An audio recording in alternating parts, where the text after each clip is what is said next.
But you know the bag out, you're going to kill me because I don't know the name of it.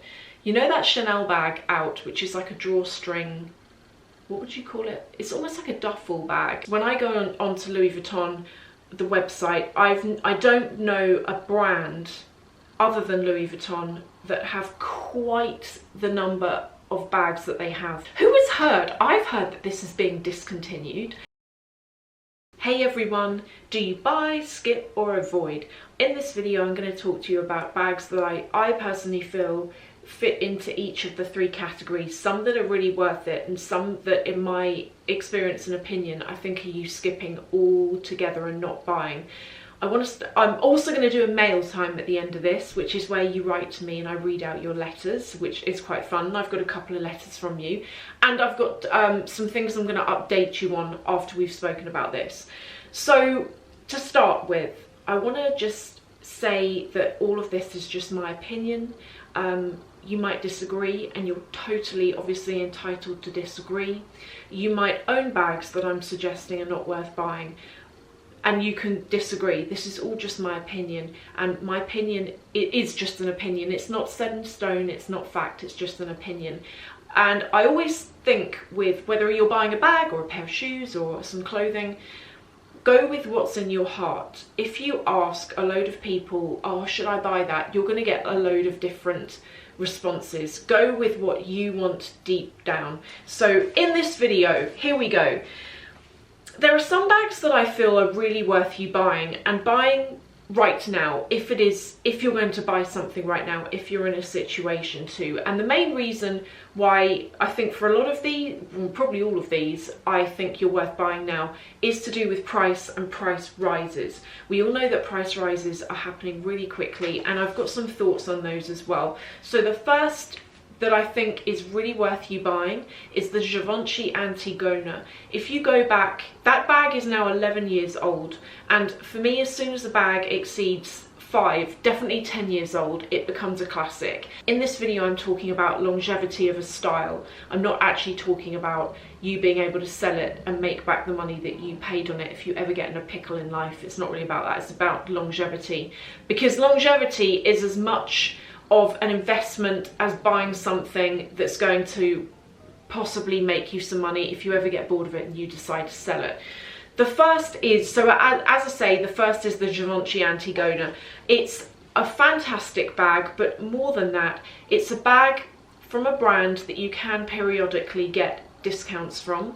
I actually have a coupon code at the moment that will work on Givenchy plus a whole load of other brands. This isn't an advert, it's a coupon code that Farfetch gave me several weeks ago now. It expires at the beginning of August and it works on that very classic bag. Chanel minis.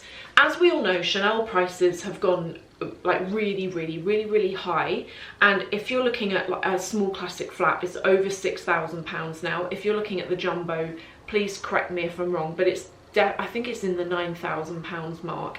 It's a lot of money.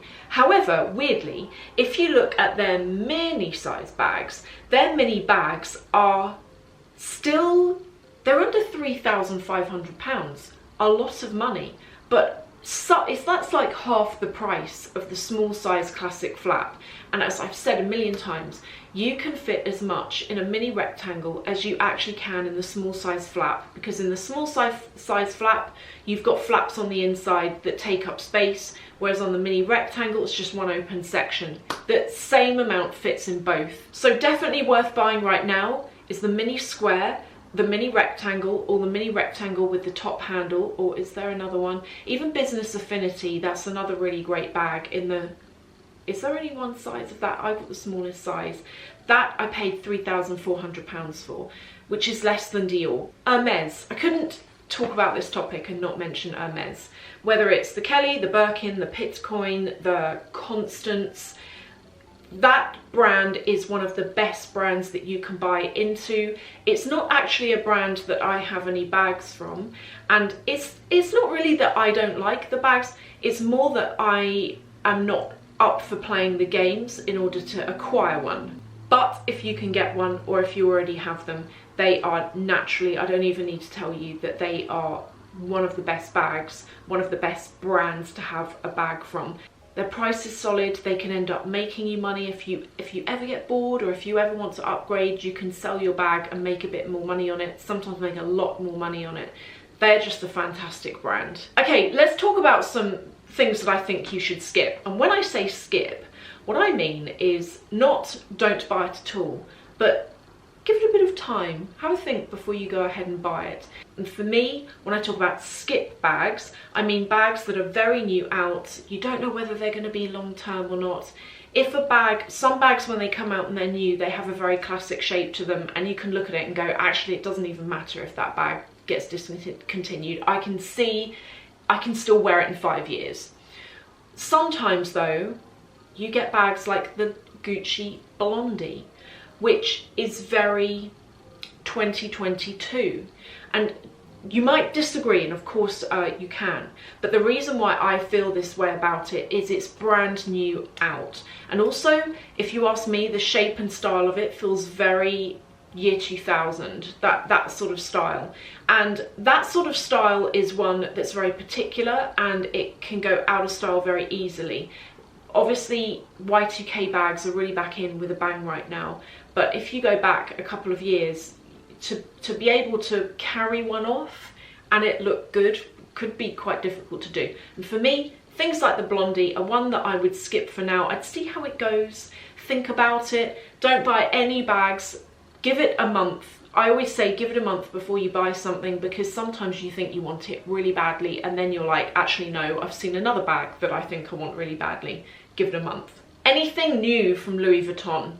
Louis Vuitton, again in my opinion, come out very often with lots of new shaped bags. When I go onto Louis Vuitton, the website, I don't know a brand other than Louis Vuitton that have quite the number of bags that they have, different styles. And I don't know why they do it, actually. It's not necessarily a bad thing, because if you're into that brand, it gives you lots of choice. But for me, it means that they're not classics necessarily. They are bags that have been made for the here and now. You don't know whether they're going to be here long term. And I thought it as well. I went into a Louis Vuitton boutique in Westfield at the end of last year, and I looked around and I thought, but where are the classic bags? Where are the ones that if I buy it, 5 years time, I'm still going to wear it?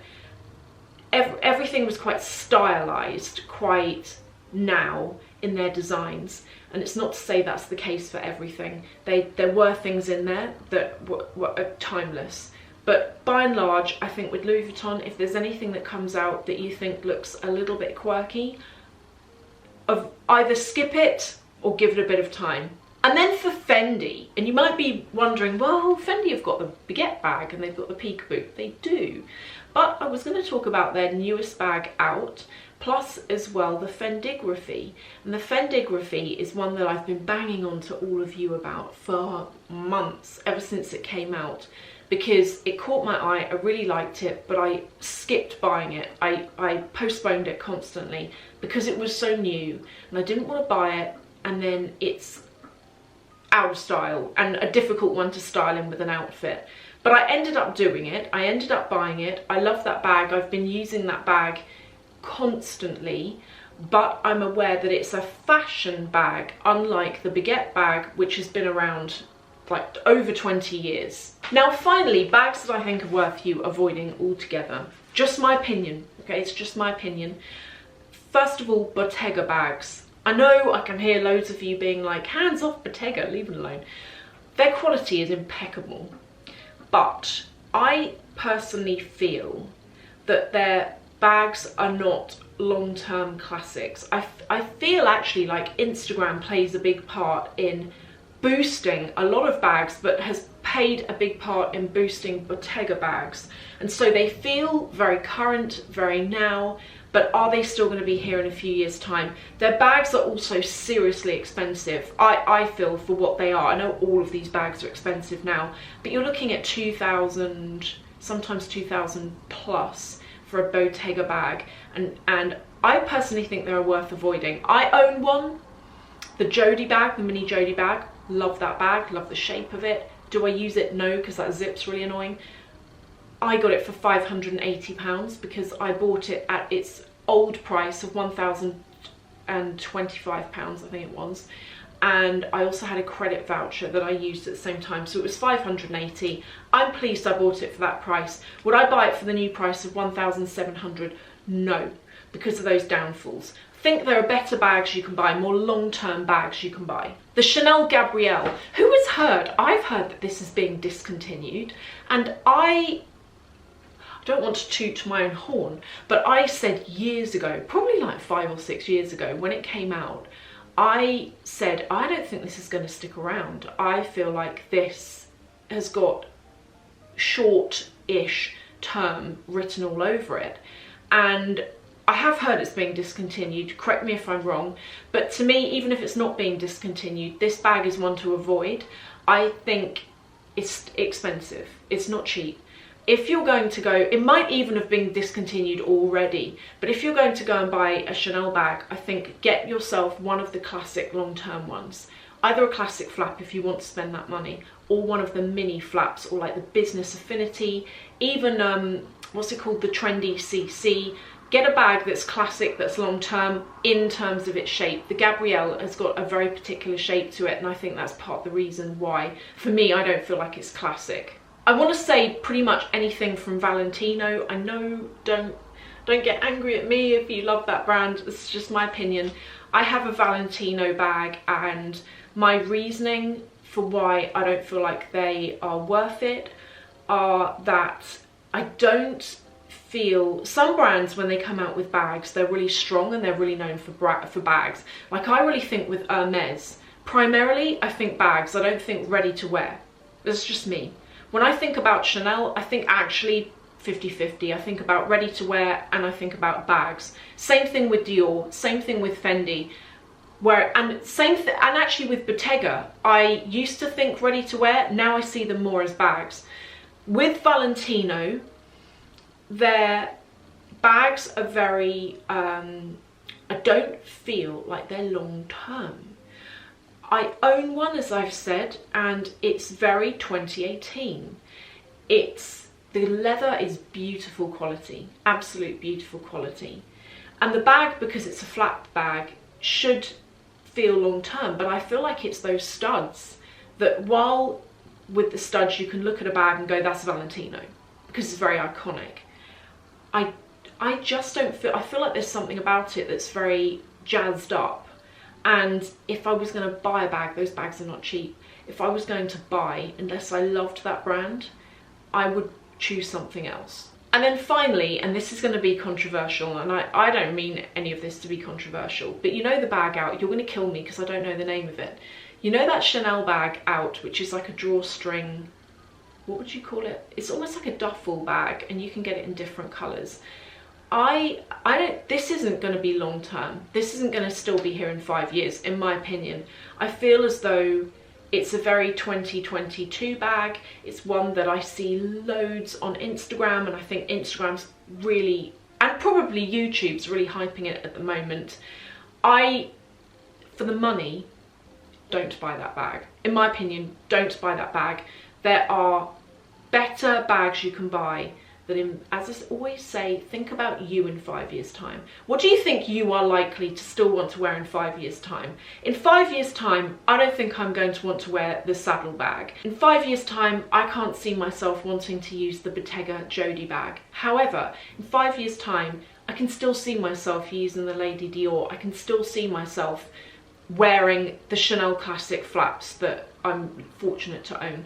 So that's what I mean. Think about you in 5 years' time, and don't buy anything that's too quirky. I know this video is going to be long, but before I do the quick mail time, I wanted to catch up with you on a couple of products which I spoke about several weeks ago, but I wanted to give you an update on them. They're both beauty skincare products. First is one that you've seen a million times, and it's from this brand where it's actually a subscriber who makes this stuff, so please check out her items. And she sells on Etsy, and she makes the most incredible cruelty-free skincare products. And I've been using the eye serum since 2016, and I honestly feel like it's the reason why I don't have any thing going on around my eyes. I don't have any Botox in. I haven't had Botox for like 6 months or something, and I feel like this is the reason why I don't have it. It's an oily texture though. Don't expect it to be like a cream that sinks in. It's more like a serum that sits slightly on your skin. It does sink in, but it sits slightly on the skin. But I don't mind that, because when I put my makeup over the top, the area is very hydrated. My foundation still sticks to it, but I don't get the lines when I laugh because the area is so hydrated. If you're going to use it though, this is what I was going to tell you.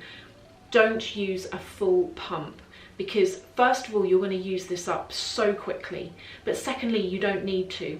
When you use it, you're going to see that actually in one pump you get too much. Even for both eyes, you get too much. I don't even do a quarter of a pump with this. I use not even a pea-sized amount. I use something smaller than that, and I do 3 dots, 1, 2, and then 3 on the eyelid, and it works. So don't use too much of that. You don't need to, and it will last you. I can get this to last like a month and a half. And then the other thing, which was new to me, but I had to come and talk to you about this, I have actually been able to stop using AHAs and BHAs as a toner or as a product, because I've been using this instead. This is an exfoliating toner. However, it's bizarre the way it works.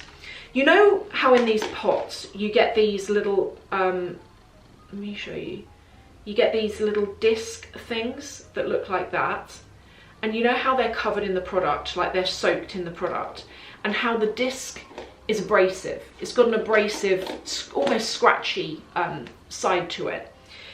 And it's the reason why I use it instead of my AHA and BHA now is it removes so much from my skin, but sometimes, I don't know if you know what I mean, if I need to use an AHA or an acid, when I feel my nose, it feels crusty, and I feel like, oh, I need to use that product. I haven't used that product ever since I've been using this, which has been a month and a half, and I just wash my face, go over my face with it as often as I need. I've started doing it daily.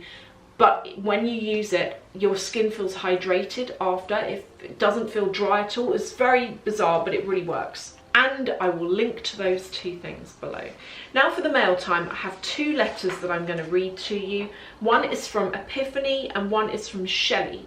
And which one should I start with? I'm going to start with Shelley. By the way, if you want to write to me, you can email me at my email address. So what I do is I write back to everyone. It can take me a while because I literally get probably 50 emails a week, and they're like, you guys write to me a lot, and I love that. So I don't necessarily read out every single letter I get. I just randomly pick and read out. If you want to write to me and you don't want your letter to be read out, just write in your email. Don't read this out. A lot of you write to me about quite private stuff. Absolutely fine. I will never read it out. Okay, so let's start with the same, because I thought this was an interesting topic about wearing luxury out and almost like a luxury judgment thing. This is from Shelley, and Shelley has said, "Hi Sophie, I hope you are keeping cool and sleeping well during the heat that you've been experiencing in the UK. We're on the coast of Maine, and the wonderful sea breeze generally helps keep us cool, but even so, it's been a warm summer." You then go on to say that you often read before bed, but that you look forward to my YouTube videos as a means of relaxing. And if I don't have my earbuds in, my husband will hear your voice and say, "Oh, you must be listening to Sophie." And you say, "It's that accent that gives it away." Here's the interesting bit though. This is Shelley's question about wearing designer stuff out, and I would love to know what all of you think. Please write it in the comments. Shelley has said, "I have a question for you, and I'm sincerely interested in your thoughts. My husband and I are not rich, but we have the means to purchase a few nice things from time to time. We're quite generous with our gifts to friends and family, and we've been able to enjoy a nice lifestyle. Like you and David, we work very, very hard throughout our lives. I have what I consider an extremely limited selection of luxury jewellery, jackets, handbags, accessories. But to be honest, I often feel like these items are not getting the wear they deserve. It's a bit ludicrous to wear them here." You're saying in this particular area in Maine that you are. You say most people are in Birkenstocks and LL Bean clothing. and it doesn't really fit to wear designer stuff. And you say that when you go to Michigan, your friends that are there are not into luxury stuff and they tend to kind of scoff at such things. I don't believe they're jealous, but there is a definite sort of attitude towards luxury. So often I dress down, and by that I mean inexpensive clothing and accessories to fit with the communities in which I live. If my husband and I go on a city vacation that you normally go on twice a year, you'll pack your beautiful things, but I hate that when I come home a few days later, those items are quickly returned to the closet. And Shelley has said, what do I do? What do I think about it? You've said that in London, whenever you've been there, most people have been a bit dressed down. Do I feel, and you even say when you've gone to the theatre or art openings, people tend to dress down. And you just say basically, do I wear luxury to the office? How often do I wear it? And I was saying to Shelley that I never wear designer gear for work. I work from home. So when I work from home, if I'm having a casual day, I will wear my gym kit, leggings and a gym top. If I'm having a day where I think I actually want to dress up today, then I will dress up and I will work from home. And even though I'm not necessarily leaving the house, don't know how many of you agree, but I feel like when you dress up, it almost makes you a bit more productive because you feel more kind of dressy. Naturally, I wouldn't wear this top when working because this is quite extra. What do you think about it? Quite like it. It's like ostrich feathers. Anyway, but I did also say to Shelley that I'm quite lucky because I live in a part of London where people they don't go out like in a ball gown, but people do wear their nice things. And also I think with my style, I don't really own designer items that are really formal. I wear designer items that are quite casual, like sneakers or jeans or jumpers or jackets. I don't own anything that is the kind of thing that you could only really wear to dinner or something like that. So, and I think that helps. So when I wear those things out, people don't really bat an eyelid. But also when I go to the Harrods area, which is Knightsbridge is an area where it's really common to see people dressed in designer attire and things like that. And certainly you go into Harrods, it's no surprise to see designer handbags on people walking around. So for me, I get to enjoy it. But I did say, if you can, seize any opportunity to wear your stuff if that's what you want to do. If you're looking for a reason to wear your things, go out for dinner. Even if you're in a more casual area, wear your nice things. You only live once. So what if people look at you? One day we won't be here. Enjoy your nice things. And that's what I said. That's just my thoughts though. And the next is from Epiphany. And this is the final letter. And this says, "Hi Sophie, I hope you and your family are well. I just saw your latest video where you did a quick review of the new Range Rover. Congratulations on getting on the Land Rover PR list." And Epiphany, I want to say thank you so much for such a sweet and kind comment there, because I don't do much brand work by choice. But whenever I get a brand like Land Rover who actually want me to review a car, that I'm so honoured, I'm so pleased, and I'm really passionate about cars. You know how I am. And so to be able to take that opportunity to try something, have it for a couple of weeks, drive it. Do I like it? Do I not? What's good about it? What's not so good? I love being able to do that, and I'm really honoured by the fact that you are so kind at the fact that they're doing that with me, so thank you. You have said here though, your video got me thinking on how I'm not really into cars or driving, and how I don't have a particular reason for that. Car magazines and standard car reviews feel like Greek to me, as if you're a complete newbie. But you say, as I'm getting older and considering getting a new car in the next couple of years, I find myself thinking to understand more about cars is a useful skill to have. If you're up to it, and if it's not too boring for you, it would be cool if you have a video explaining basic car speak. I really enjoyed the way you spoke about the car, and I'm wondering, like others, if there are people like me, others might be more receptive to it. I see I've become a Fendi convert, and that Fendi jumper I bought you say is really nice. You also say you've been on the fence to get the Rococo biker boots for months. You tried to get them in Thailand, although I don't think they had your size, is what you say. And you said Farfetch has run out of your size. In fact, no online boutique that ships to my country has it. I'm thinking of trying a Harrods personal shopper. Do I have one? Personal shopper, I used to. And then the personal shopper left, and then I got another one, but then she eventually left. I don't actually have one now. Although, I don't know how did I get one? I think I phoned up for something, and then the person who sourced it for me said, oh, here's my number, if you ever want anything else, let me know. And she was really good. I think that's the best way to do it. But no, I don't have anyone. If I knew someone I could share with you, I absolutely would. But what you said about car stuff and doing a video that's more in depth, that's actually not a bad idea. How many of you would be interested in that? Not a whole dedicated video to cars, because I think that would be boring. But if I did like a segment in a vlog, let's say, where I was thinking about things like explaining what torque and brake horsepower mean, that kind of thing, because if someone talks to me about torque and they give me numbers, I'm like, yeah, I need to be in the car and to drive it to know how the torque is. So you've got low down torque and high up torque, and if someone gives me a number for what the low down torque is, I need to go and drive that car and try it off the line to actually know how quick it is, because you telling me a number isn't going to do it. And I was thinking about doing that, because very often when you buy a car, there's a load of numbers thrown at you, and it's like, what does that really mean? What does it really mean? So I can do a video on it. If any of you would think it would be useful, let me know. This has been a long video, I know that. Thank you all. For any of you who are still here, well done. Thank you for watching. I will see you in the next one.